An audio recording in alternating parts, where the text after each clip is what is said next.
Salam, hormatly vatandaşlar. Men ýene de sizin bilen Murat Gurbanow. Men şu gysgaly gepleşigimde esasy wajyp habary size ýetirjek bolýan. Sizin bilşiňiz ýaly dün ine Türkmenistanyň täze konstitusiýasy boýunça birinji halk geňeşi geçdi. Ine şu halk geňeşiniň taryhyny men size gurrun bereyim. Seýdim. 2016-njy ýylda Türkmenistanyň prezidenti konstitusiýany çalışdy. Şo ýerde super prezident ýa-ni şertler goýuldy. Ine şu super prezident şertleri goýulandan soň 2017-nji ýyly ýene de bular konstitusiýany çalışdyrdy. Ýa-ni Türkmenistanyň prezidenti çalışdy da o ýerde öz ýa-ni haklaryny güýçlendirip, mundan beter goşmaça girdip, öz super prezident gurlugyny we super prezident öz wezipetini güýçlendirdi. Ine şunu bütün dünýä jemgyýeti, ýa-ni adam hukugyny goraýan gurulmalar hemmesi aýdyp geçdi. Siz azajyk sivilizasion döwlete meňzejek bolsaňyz, onu bu konstitusiýany aýyrmaly da halk maslahaty aýyrmaly düýbünden şeýle teklip berildi de birinji signal berildi. O näçe? Sebäbi super prezident döwlet edenine ýa-ni bütün haklary öz eline aldy. Şol soňky 2016-njy we 2017-nji ýyllarky konstitusiýa çalışmagynda. Mundan beter bu halk maslahatynyň üstüne ýa-ni halk maslahatynyň ýol başly bolan soň hemme Türkmenistan döwletiniň gurulşynyň şahlaryna ýa-ni basyş edip kontrol saklady. Ýerine ýetirjik hökümet, ýa-ni kanun dörediji hökümet we kanun dörediji şahy we 3-nji kadiýetli şahy. Ine halk maslahatynyň üstünden, ýa-ni halk maslahaty boýup üstünden döwlet gurulşynyň üstünden bul ine halkyň ornu halk maslahaty saýladyk. Ine halk diýip şury kontrol edip, şoňa ýol başly öýde bolup, ýa-ni uzurpasiýa edip doly derejede Türkmenistany basyp eline aldy. Ine şondan soň bütün dünýä gurulmalar şoňa reaksiýa berdiler. Siz sivilizasiýa girjek bolsaňyz, sivilizasiýon döwlet boljak bolsaňyz, onda şu datlary bir demokratiýa meňzesini ýaly edip halk maslahatyna ýatyryň. Sebäbi o 4000 adam bütün halkyň ýa pikirini aýdyp bilmeýär. Şoň üçin onu ýatyryň düýbünden we konstitusiýanyňy özleşdiriň diýip ine maslahat berildi. Ine bu Mekir Berdimuhammedow Türkmenistanyň kezzapy, konstitusiýa ogurlaýjy, prezident wezipetini ogurlaýjy kezzap näme diýär? Öz kirjik topary bilen, ýa-ni bandasy bilen, jenaýatçy banda Hramow Jadam bilen bu oturup plan çekýärler. Näme etmeli? Seýdim. Super prezident konstitusiýa. Şu konstitusiýanyň içinde 3 tane şah bar. Ýa-ni ýerine ýetirji, oňa ýolbaşly prezident Berdimuhammedow, ikinji halk meclis, ýa-ni kanun dörediji, üçünji kadiýetler. Ine şular kontrol etmek üçin halk durmaly. Ine halk isleýän wagtda şular tüpürüp konstitusiýany çalışyp täzeden saýlawlar geçirip bilýär. Ine şu halk şonu et bilmedi ýaly saparterki öz tehnikasyny açdy. Bu halk maslahaty şunun üstünden goýup öz ýa-ni ýaşurly goşunlaryny çağırıp şoýra goýup onuň ýol başly öýde bolup o diýmek şu ýerde şol döwlet gurulşynyň 3 şahatynyň bir şahatynyň ýol başly we hemme şahatynyň üstüne halk maslahatynyň ýol başly bolanda sen doly kontrol alýan döwlet. Ine şonu şu kanun esasyna däl kanuny laýyk gelenok, demokratiýa laýyk gelenok diýip bütün dünýä jemgyýeti şoňa pretensiýa döretdi. Bu näme diýär? Kezzap Berdimuhammedow öz kezzap jenaýatçy bandasy bilen Jadam Hramow bilen ine şu halk maslahaty durany meclisiniň içine salyp ýitirýär içinde. Ýene 3 tane şah, ýa-ni ýerine ýetirji meclis we ýokary sudlar, ýa-ni kadiýetler, şu 3 tane şahy, bu ikinji şahy ulul diýär. Halk maslahaty içine goşup ikinji palata döredýär meclisiň içinde. Meclisi ýatyryp meclise derek halk geňeşi diýär. Halk geňeşi edenne şu meclisiň kanun dörediji topary aşağı palatada bolýar we diňe kanun taýýarlanýar. Hiç bir ses ýok. Ýokarky palata bolsa şolary kontrol edip bütün ýa-ni kanunlary çıkarmana karar çıkarıp hakı olup yokurk palata halk maslahatı ediyor. Inni şu kuruluşu edenle bu adacık demokrasiya meňzedi diýsem bolýar. Bütün dünya cemiyetinin önüne Raşid Meredov Türkmenistan prezidenti wad edenle bir adacık demokrasiya meňde ine biz aýyrdyk sizin diýen zadyňyz. Ine bizim konstitusiýamyz demokrasiya diýip ýa-ni bütün dünýäniň öňüne awry aljak bolup, öz kredit reytinglerini galdyrjak bolup, şu Türkmenistanyň bir kanun bütün dünýäde Türkmenistan maskara edýän prezidenti adacık legitim diýmek. Yani adacık şunu bir tiýlar ýaly hormat goýar ýaly, ine bir demokrasiya geçip otur şu diktator bolsa da şol boýun diýip ýene de dünýäni aldyr. Inni onam indi şonu şeýdenne şonu 25 sentýabrda 2020-nji ýylda täze konstitusiýany kabul edip şu halk maslahaty mejlisiniň içine sokup mejlise halk diňeş edip goýdular. Şu ýerde eýýem bir kanun bitti. Ne yapacak? Şu dağıtlar Türkmenistan'ın konstitusiyasyny çalışýan düýünden, Türkmenistan'ın uğrunu düýünden çalışıp bilen yankı hukuklu dağıtlar değil mi referendum üstüne halkın isteğiyle etmeli. Halksız istek bolunok. Şunun için bu yine de oyuncu halk maslahatyny ulanıp şonun üstü bilen yankı aşağı geçirip halktan hem inemen istekleri yazıvalım maslahatyny yazıvalım diýip ine şu konstitusiýany 20 sentýabrda düzeltdi. Muňa dewlet topory 14 sentýabrdan başlap 30 sentýabra çelli adamlary köçek çıkarmany çağırdy. Inni birinji ýanvar ýetip geldi, birinji ýanwardan täze konstitusiýa kabul edip ýürüdür gitdi. Inni şu täze konstitusiýa boýunça Türkmenistanyň prezidenti bir şah, ýani kanun dörediji halk geneşi ikinji şah, üçüncü şaham ýokary kadetler. Inni näme bolup geçýär? 28 martda inni saýlawlar geçmeli halk maslahatyna. Bu näme diýär? Bu ýapyk saýlaw edip şo ýerde bazar gün ýerden 110 mirsany dalaşlar bolsa şol ýa saýlawlar geçen soň giýje özüni 110-njy goýup şo ýerde özüni ýa dalaş hökmüne saýlady. Özüni halk maslahatyny azat edip saýlady. Şu ýerde birinji günem onu ikrar edýär. Hemme ýerde 29 aprelde Vatan Habarlar däl kabinet ministrinde ine Gulşat Mamedowa çykyş edip mejlisini ýolbaşdy. Şunu gutlaýar we şunu ýa-ni şol azat edip saýlanyldy halk maslahatyny 100% diýip ýene de aly falsifikasiýa usulen ýa-ni aýtdyrýar.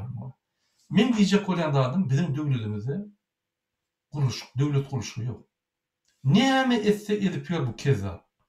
Bu bizim konstitusiýamyzy dep gelip üstüne tans edip tüýkürüp, ýyrtyp, ýamap, onu ýamalan soňam onu hormat goýman kanun bozup gelýär. Ine 28 martda şul iksan kanuny bozdy. 70-nji şu täze konstitusiýanyň 70-nji maddasyny bozdy. Men size okap bereyim. Sebebi söz bilen onu aýt bolanok. Ine Türkmenistanyň täze konstitusiýasyna laýykly 70-nji maddanyň esasynda, ýagny Türkmenistanyň prezidenti Türkmenistanyň milli geňeşiniň agzasy ýa-da wekili bolup bilmez diýilýär. Ýöne muňa garamazdan Türkmenistanyň diktatory öz-özüni saýlady ýaşaýar. Konstitusiýanyň 87-nji maddasy şeýle diýär. Ýagny halk maslahatynyň agzalygyna we mejlisiň wekiline bir wagtyň özüne kabinet ministriniň agzasy, hekim, arçyn we prokuror diýip ýerime gadagan edilýär. O diýmek, egerde agza bolan bolsa we şo wagty kabinet ministriniň ýolbaşy bolan bolsa, onu ol gadagan. Konstitusiýanyň esasyna gadagan diýmek tutup jenaýat etmek. Ine siz bir sany goýun ogurladyňyz ýa bir ýerde bilmän bir kanun bozduňyz, size jenaýat kesýärler. Yani akıdıp suuda kadiyet akıdıp cinayet kesiyor. Prokuror gelip, polisiya, MHM gelip, ya siz kanun hesabına listovka paylaşacak olsanız, yani öýüňize gelip terörist edip akdiýär. Bu näme terörçilik diými? Ya bu kanun bozuşluk diými? Şunu diýmedim diýene 10-dan 20 ýyla çelli ýyl kesmeli, mümkin ömürlük. Ine şu yani iki sany konstitusiýaň bir günne 2 sany konstitusiýa maddasyny bozayan adam cinayetçi Berdimuhamedov. Indi muňa bir kanun prezident diýmeler. Cinayetçi Berdimuhamedov. Ine şunuň ady cinayetçi Berdimuhamedov. Ol 28 martda eden işleri. Indi seredim ýygylar. Şondan soň bular ýene taýýarlyk görüp 14 aprelde diýmek, dün şular birinji Türkmenistanyň ilkinji halk geňeşiniň maslahatyny geçirdiler. Şo ýerde emme ýa-ni maslahata gatnaşan adamlar bilelikde elbetde prezidentiň batyşy üstüne şuny halk maslahatynyň ýolbaşy diýip saýlandylar. Onda diýmek näme? Şul şaha prezidentiň ýerine ýetiriş wezipesi bir eline, bu şaha halk maslahatynyň ýolbaşy. Bu şahanam eline aldy diýmek Türkmenistany doğru uzurpasiya etdi. Ine hormatly vatandaşlar. Biz şu günlerde ýaşaýar, bu taryhy günler, teýe bu kezzapçylygyň aňartyndan geçen limitden geçen bir görnüşi. Näçe biz şunu bizim otyr. Haçanda 91-nji ýylda Sapartelki Jadan Hramow bilen bizim ýurdumyzy oglanyna ýeke tek ýa-ni kandidatly Türkmenistanyň prezidentiniň saýlawlaryny geçirene biz dım oturduk. Ine şunem, el şo gün ýaly geldi. Biz aýdamda on. Oppositsionerler köp gürlenok, hiç kim köp gürlenok şunu. Näçe? Bu näme?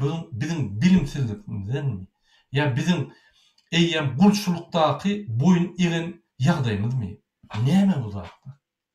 Ine men size şu 14 aprelde bolup geçen datlary düşünüp gelýän. Ýöne bu taryhyň kezzapçylyk taryhyň başydyr. Men öňüm aýdyp gelýän şular parçalar var ya, onu bilmek üçin super analitik bolmalylar, 5 ýyl okup uturmalylar, 10-njy klass bilimim ýeterlik bolýar. Sererim. Indi näme diýär? Özüni halk maslahaty geçirdi. 2 wezipeni elliýär. Erteki gün halk maslahatynyň öňüne çykardy aýdar. Hormatly vatandaşlar, siz men elimi owşap, hemme ýerimi owşap meni ýad etdiňiz.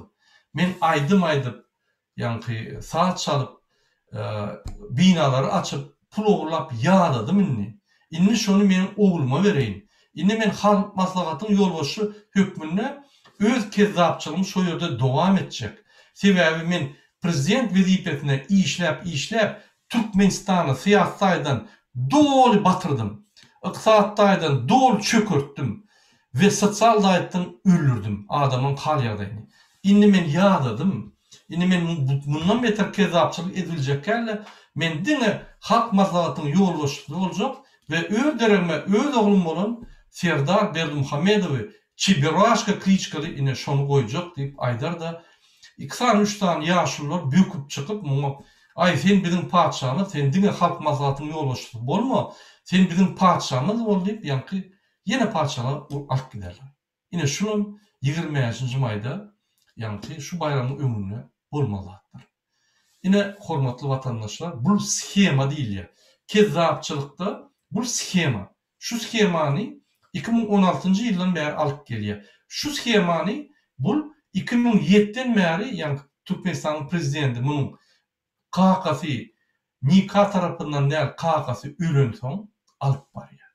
Ine şul bizim Türkmenistan döwletimiz inni ýa-ni atasından oğluna, oğlundan oğluna geçip gidiyor. Biz şunu şahit bolup gidiyor.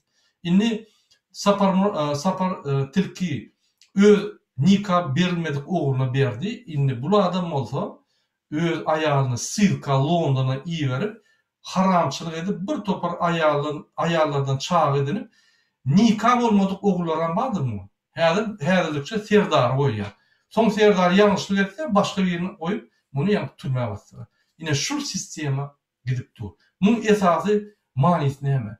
Esası bir heppeçilik, kezzapçılık edip pulları oğurlamak da özünü el yetirliksiz yağdayda saklamak. Yine hormatly vatandaşlar. Men size gıyız kaçıp 14 aprelde Türkmenistan'ın prezidenti 28 aprelde iki ede kezzapçılık edeni, iki tane konstitusiýany maddalaryny bozanlygyny aýtdym. 14 aprelde yine de iki ede konstitusiýa maddalaryny bozdy. Näme ol? 14 aprelde halk maslahaty geçirilende mu hakkı yok orta çıkıp halk maslahatyny geçirmeni. Bu yerine yetirici hükümet.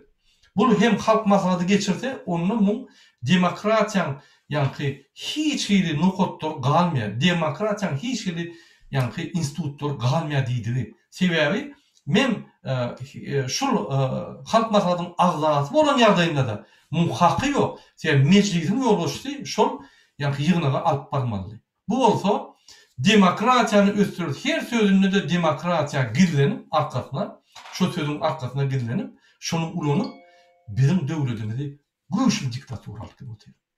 Ene hormatly watandaşlar, bolup geçýänler. Men dewlet lideri hökmünde Murat Gurbanow şunu bellemeli, size düşündürmeli. Men öz borcumy ýerine ýetirýän. Siz şondan soň düşünmeseňiz, men size näme diýeyim? Indi bu edýän kezzapçylygyň Berdimuhammedowyň bir tarapy bar. Ýene bir tarapy bar kezzapçylygyň ýani administrativ soralarda döwletiň gurulşy barada soralarda ýene bu kezzapçylyk bardyr. Men size düşündirýän şonu. Mysal üçin Berdimuhammedow şuň Türkmenistanyň ýerine ýetiriji hökümetiň ýolbaşçysy. Biz bilýäris. Ikinji, Türkmenistanyň halk maslahatynyň, halk geňeşiniň ýolbaşçysy. Ol ikinji janayet. Üçüncü, Türkmenistanyň Berdimuhammedow 14 aprelde Türkmenistanyň halk geňeşiniň maslahatynyň ýolbaşçysy edip bir kanun ýagdaýy salynady. Mundan başga ol Türkmenistanyň howpsuzlyk ýani maslahatynyň ýolbaşçysy, ine mundan başga Türkmenistanyň kabinet ministriniň ýolbaşçysy. O diýmek hemme ýerde şu ine prokuratura barsanızam şoň soraly ýene şoň alýar. Sebebi ýerine ýetiriji ýani hökümetiň ýolbaşçysy. Kadyata barsanız ýene kadyatyn iň ýokarsyna Berdimuhammedow. Olam ýani halk maslahatynyň ýolbaşçysy we ýerine ýetiriji hökümetiň ýolbaşçysy. Siz egerde birden-bir adama, hökümetde işleyen adama öz açykaýdyny aýtsaňyz, ýene de ýokarsyna Berdimuhammedowdur. Diýme, bütün Türkmenistanyň kezzap ýagdaýy we kezzapçylyklary Berdimuhammedowyň tarapyndan kontrol edilýär. Berdimuhammedow ananyň şol daşörükde okuyan studentlerin spisigini çelip kontrol edýär. Niýazow ýaly. Şol ýaly hemme zatdan gorkup kontrol edýär. Indi bu näme etdi? Şu zatlara etdi. Indi ýerine adamlar öz jaýyndan, öz ýanky obasynyň galmaz ýaly. Bu hemme vilayetlarda, hemme etraflarda hekimleri ahyllan goýdy. MHM gullugynyň işgärlerini ahyllan goýdy. Ýani polis gullugynyň işgärlerini ahyllan goýdy. Prokuraturaň işgärlerini ahyllan goýdy, kadyetler ahyllan goýdy. Sen galan ýagdaýynda şu ýerde MHM bir zat diýse, hemme 4 tane ýani terrorist guruluşynyň güýçleri sizi basýarlar. Şoň üçin bizim halkymyz galama bilen o, sesinem çykardan oklar, hiç bir mümkinçilik yok. O diýmek, dime ýokarda da şaklaryň aşağılarına da hemme zat baglanmaly. Bizim inni demokratik tarapyndan şu zatlar düzeltmek ýolumyz ýok.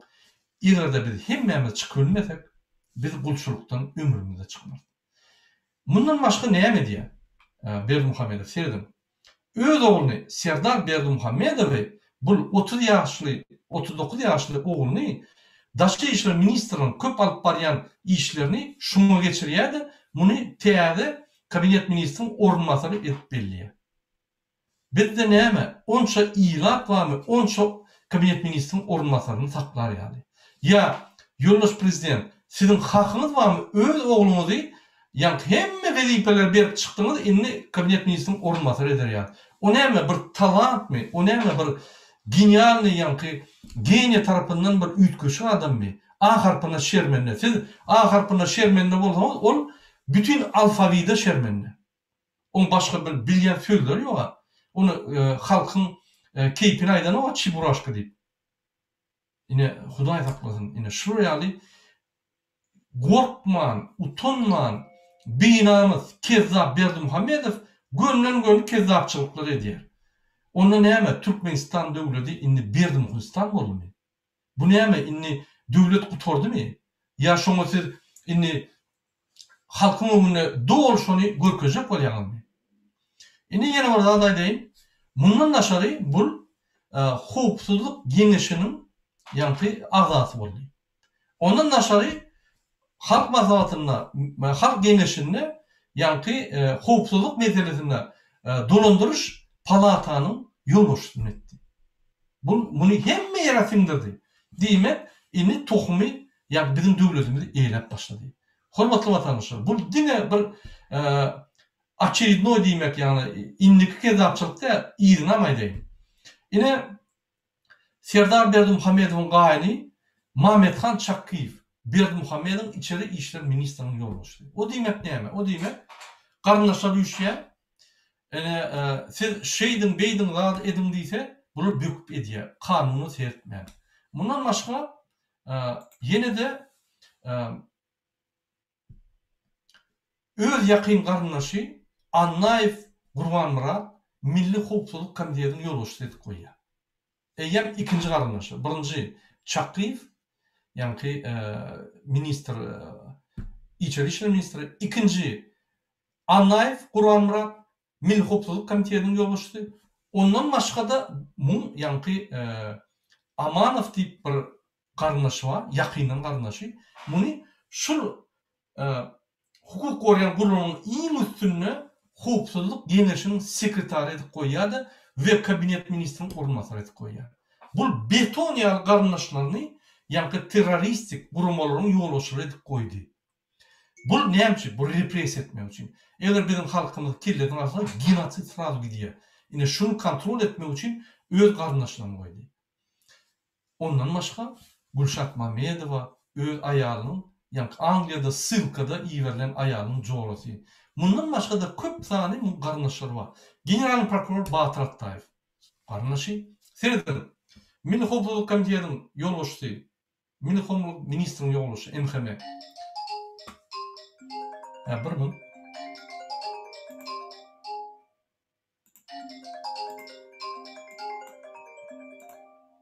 ýolbaşçysy Annaýew öz garnaşy, Çakkiýew Serdaryň gaýny, içeri işler ministrligi. Mundan başga general prokuror Batyr Attaýew öz garnaşy. Mundan daşary iň ýokarsyny, ýa-ni şul organlar kontrol edýän howpsuzlyk geňeşiniň ýolbaşçy sekretary Amanow. Olam ýakyn garnaşy. Ine şul esasy genosid edýän Türkmenistany gyzyk gelýän, Türkmenistany basyp gelýän ýa gurulmalaryň ýolbaşçylary öz garnaşlary. Ine şunun üçin bu inni kanun çykarjy, karar çykarjy döwletiň ýa-ni şahlanan eline aldy. Hemme zat eline aldy. Inni bizde Türkmenistan näle Berdimuhammedow boldy. Bizim Türkmenistan'da yaşayan adamlara Türkmenistan'ın adamlar, graždanlar däl, Berdimuhammedowyň gullary diýmeli. Bizde başga lazım yok. Boldy. Indi men size bir ýüzlenmesmi gelýär. Hormatly watandaşlar. Serdim. Şul häzir bolup geçen dagtlar 10 aprelde düýün Türkmenistanyň taryhynda bolmadyk. Sapar Tilkem şunu etmedi. Sapar Tilke şu schemada halk maslahat daşından ulanyp, ýani bir kanun ýagdaýda şunu etdi ýöne şu ýaly kezapçylyk şu limitden geçmedi. Indi bu adam Türkmenistan döwletiniň şahlaryny eline aldy. 3 şahna. Ine şundan soň özüni padşahlyk etsedi. Öz itini deputat etsedi. Öz oğluny prezident etsedi. Hiç mişlat diýme. Sebäbi kanun ýöne bozulyp gelip otyr. Özü konstitusiýanyň garanty bolman, esasy konstitusiýany bozýan adam kezzap Berdimuhammedow jinayetçi. Ine şular ýagdaýda ýaşap, siz Amerikada işleýän, siz Türkiýede işleýän, siz Türkmenistanyň uly wezipede işleýän, siz bir zady utturdyňyz. Siz bir zatda uturdyňyz. Indi haçanda sen Amerikadan ýa-da Türkiýeden Türkmenistana baranda seni halk düşmany edip ýa-da sana bir kepçi tutup elinden bar puluny soýsalar, diň bolmy? Sebäbi şu esasy, şu kökün çalşanna sen uhlap oturdyň. Sen diýdin, "Ey Gurbanow bir zatlar aýdýar. Bu lapasdan näme? Şular bolansoň ine biziň ýagdaýlarymyz kynlaşdy. Ine şular bolansoň ýollar ýapyldy" diýip ýene-de uhlap öz gulçuluk ideologiyamı göre diye. Ümit Rusya. Rusya'da Putin Türkmenistan'ın diktatöründen beter diktatör. Näçip şu kezzapçılığı limitte dur. Sebebi Rusya halkı kalpdı. Näçip Türkmenistan'ın kezzapçılığı limitte dur. Bu ediye yönü onu reali yankı kezzapçılığı etmen yuvuş edip geliyor. Biz bunu saklap dur. Bütün dünyada tankid edip, bütün dünyada gurk edip, şunu saklap dur, şundan çekiniyor şunu. Bulmasa eyyem davno yankı her velayette öz yegenlerini koyup bütün Türkmenistan şeyle basıp dururdu. Her edip bu yönü nefis sanı şunu. Yine şu opozisyonerler, aktivistler saklak geliyor şu dağıtları. Bulmasa size hiç vaktim sanmıyor Türkmenistan'ın içinde. Bundan başka da sizi evlerde giyirende sizi talar. Her daşından gelen 10.000 dolar tölemeliyse siz öz pasportlarınızı verin giyirilmeyen içine. Size pulunuz yok. Tölemeden türmeye basamazsınız. Yine ya da şunu öz vatandaşını, öz kardeşini, öz doğanını, öz çağını görecek olsam yeniden işlep onun yığına giyirisinde granisanın temin alırlar. Onu demek sen Türkmenistan'ın daşında demokrasiyada yaşayan yönü Türkmenistan'ın içine türmelerdeki adamları Türkmenistan türmü görecek olsam pul tölemeli olsun. Yine her da Türkmenistan'ın içine türmeye varıp adamları görecek olsam pul töleyerek sanam söylerim. Başka yok. Şunun için hormatly vatandaşlar. Siz ine men ýagdaýym gowy, her kim kirjik komfortunu tapıp gezip ýör. Ay, maňa men garnaşam gowy diýip, biz ulusany hopy görmän, onun öňüni alman, uhlap, şo hop başga tarapdan aýlanyp edil ýüzümize, bizim garşymyza gelir. Şonu siz unutýaňlar. Men şunu sizi aňyňyzy ýaktyrlandyrjak bolýar. Inni ünsüyorum. Türkmenistan'ın prezidenti gün-günden güýçlenip gidip Inni iqtisad iqtisadiyet yıkıldı. Yani yegenler bir hepçilik etti, ol bolly, bu bolly serden ol. Bu güýçlenip gidiýär administratif kanun esasında.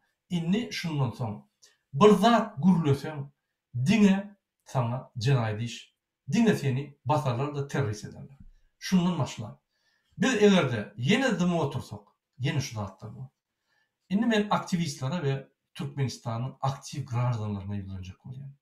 Aktivistler, opozisyonerler Türkmenistan'ın aktif gражданları.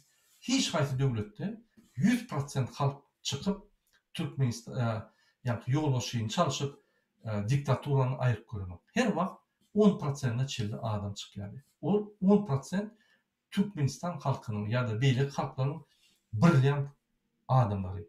Ol iň aktif, iň gymmat adamlary. Şu bütün halkın beýlekle gulçulukda ýatsa, şondan çıkan adamlar gahrman we aktif we öz pozisiýasy, öz watançylygy bilen, adamçylygy bilen aktif halk onuň 10%'ni geçmeýär hiç gaýsy döwletde. Ine bizim döwletimizde häzir şol 1%-da bar. Oyunun, hormatly watandaşlar, inni gymyrlan, dogry düşünün, ýagdaýlaryny ha kıynaşıp gider. Ha kıynaşıp bar ya siz göreniz o. Ol ýa-da iqtisady meclisdäki galan demokratlar bir-birine kowup gidiler. Ol hemme zady kontrolü aldy häzir. Bir kanun ýagdaýynda. Men size düşündirdim. 4 ýerde konstitusiýany edil bir aýyň içinde bir aý galman bozdy. 30 gün galman bozdy. Özü konstitusiýany bütün dünýäniň öňüne bozýan bolsa, sizin haklaryňyz bolmaly. Elbetde bolar. Ya sizin haklaryňyz emhemeş bolmaly. Elbetde bolar. Ya da sizin haklaryňyzy öz garnaşy Anaýew emheme bullugyny ýolbaşçy bolmaly. Bozmaly. Bozar. Öz serdaryň gaýyn tarapy Çakyýew içeri işler ministr bolan sizin kanunyňyz bolmaly. Bozar. Ya da gen prokuratura Attaýew öz garnaşy sizin kanunyňyz bolmaly. Bozar. Biz näme buruny diýär? Bizim bir ýolumyz bar. Biz galmaly. Biz uhudan aýrylmaly. O Türkiýede bir topar adam kim ol Gurbanow bize bu ýalatlar diýär. Men hiç kim size diýär. Ýöne men öz pikirimi size aýdýar. Men ýerinde aktorun aktivistleriň pikirlerini we demokratiýanyň şertlerini we demokratiýanyň ýagdaýlaryny size düşündirýär. Men demokratiýanyň içinde 16 ýyldan beri ýaşap gelýär. Siz de şu ýaşaýşy hüdürlýär. Şu ýaşaýşda ine serdin Fransada işleden baxtly ýaşaýar, işlen baxtly ýaşaýar, Bular maşgalası bilen, çağrıları bilen arkayın, bagtly dünýäler aýlanyp gezip ýörler. Hiç bir problem yok. Näçe Türkmenistan halky, bay halky buraya kösünmeli. Sebäbi biz uhlatdy, sebäbi biz gulçuluğa boyun aldyk. Biz gulçuluğa boyun alan soň biz bagtly bolup bilersmi? Ýok. Näçe biz öňümizde gulçuluk bilen pul goýulsa we başga terede ýa azatlyk goýulsa biz gulçuluk bilen pul saýlap alýar. Sen Amerikada bol, sen Türkiýede bol, sen Orsetde bol, sen şoňa çat urunýar. Ay bu zatlar hiç laýatdy. Bu zatlar hiç şugun. Ýöne eýýäm şu zatlar sen durmuşma, sen garnaşma gaty täsiri bar. Özem irretleri bar. Şu bir kanunçuluk ortadan diýişýärdi. Если ты политикой не занимаешься, политикой тобой займется. Sen haçanda politika goşulmasan, politika seni bilen meşgul bolan. Ine şu bilen bilen meşgul bolup gidip dur. Häzir kezzapçylygyň soňky stadiýasyna bardyk. Ondan soň parçalyk. Ondan soň Türkmenistan atawatanyň diýmem. Türkmenistan, Berdimuhistan, Berdimuhamedowyň watan diýenmeli bolsunuz. Başgalaçy ýok. Hakykatdan şeýle bolup dur eýem. Ine şonu ýa kanunlaşdyryp gidip dur bolup. Ine hormatly watandaşlar, men şu çykşymda size izah şu zatları düşündirdim. Inni bir haýyşdymma maňa Muhammed Düýçi haýyş etdi. Sen aktivistlere ve Türkmenistanyň raýatlaryna, watandaşlaryna aýt. Düňkü bolan 14-nji apreldaky Watan habar programasynyň dislike koýun. Biz şunu Bidenyň öňüne görkezeli. Seredin biziň halkyny nähili ýanky şul reaksiýasyny berdi. Şul içilen bir kanunçylyk. Sebäbi biz içinde turbilemde teröristlik akdiýalar. Daşynda turbilemde karantin hem ýerde biziň diňe bir şu dislike koýmana şertlerimiz bar. Goýun şonu. Şondan goýmasaňyz, ondan men size näme diýin? Siz gulçuluğa munasyp. Siz Türkmen halky däl. Siz biziň ata-babalardan gelýän, damaralarymyzda ganyny götürýän adamlar däl. Siz namaz adamlar. Başga da men aktivistlere ýülenýän, biziň aktivistlerimiz ýa-da başga aktivistlerimiz siz informasiýon görüşi dowam etmeli. Hiç kim goşulmasa da biz dakansa etmeli. Näçe dakansa etmeli? Sebäbi Türkmen halky galmasa da bütün dünýä jemgyýeti bar. Biz şoňuňda görkezmeli. Biz bir Türkmen halkynyň bir bölegi ýöne biz galýas. Biz dymyk bilemdik. Bizi öldürýän bolsalar biz galýas. Şunu görkezmeli. Biz bolsa, ýa-ni opozisiýa liderleri, biz hemme dünýäde şurary görkezip, ine Türkmen halky gal bilen şu gal bilýänler hem şey diýerler. Ine biziň başga lazymdy ýok, bize kömek edin diýip ýüzenip bilýär. Ýene-de haýyş edýän dolar meselesi boýunça dolar başarsaňyz indi stop edin. Ona edilmeseňiz, ýüreňiz şoňa ýa-ni ruhsat bermese, onu minimalna her adama 50 her iki adama 50 dolar geçirin. Yeterlik bolýar. Biz ykdysadyýat tarapyndan şu Berdimuhamedowa garşy görüşmeli. Başga da bir açak bolýan ine biz fondaşlyk biziň gahrmanlarymyz, gahrman bolanlaryny tutuldy. Şol adwokatlaryna Ýewropada, Türkmenistanyň içinde kömek ederýär, şol maşgalatyna kömek ederýär fondaşlyk. Häzir Ramazan aýy. Şu Ramazan aýyna sadakamyz bol. 1-2 dolardan geçirin. Bizde manat ýa-ni lira şodymyz bar, dolar şodymyz bar, euro şodymyz bar. İstenen şodyna geçirilersiniz. Onu şu videoň aşagyna men sylkany goýarym. Şöyle bassanız görürsünüz. Bundan başka da aýtjak bolýan adam, hormatly watandaşlar, hormatly Türkmen halky. Türkmenistanyň içinde ya Türkmenistanyň başga döwletlerinde ýaşaýan, öň Türkmenistana ýaşap gidip göç gidenler, Türkmenistanlylar, Türkmenler, İran, Afganistan, Özbekistan we başga döwletlerdäki Türkmenler, siziň hemmäňizi Ramazan aýy bilen gutlaýan we siziň bar isleglerinizi Allah tarapyndan kabul edip ýerine ýetirmeli haýyş edýär. Hormatly watandaşlar, şunuň bilen men öz gepleşigimi bitirýän. Inniki gepleşikleri çeviri. Sag bolun.